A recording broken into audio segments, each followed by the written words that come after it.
新闻是开始，先来看新的代替公司工会继续连续过年依法休假，无要加班。不过代替今仔是照常宣布讲，过年要加开234班车。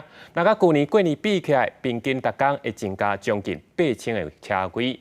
按算后礼拜拜3、拜4会开放订车票。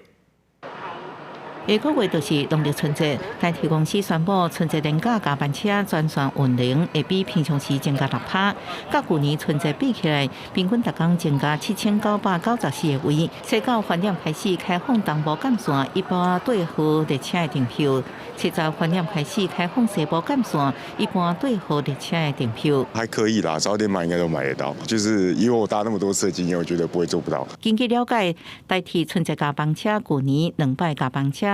总共加开499列次，加挂180来个车厢。今年第一波全线加开237列次，因为代替3天进前就宣布，春节期间连续依法休困，无要加班，也让寡民众烦恼春节无法度顺利回乡。会担心，只要把安全这一块做好。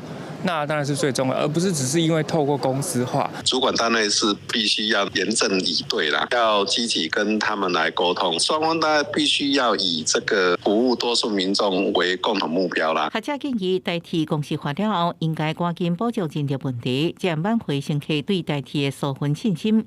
政府也要继续协助，这样帮助民众，避免因为廉价疏运的问题来烦恼。记者综合报道。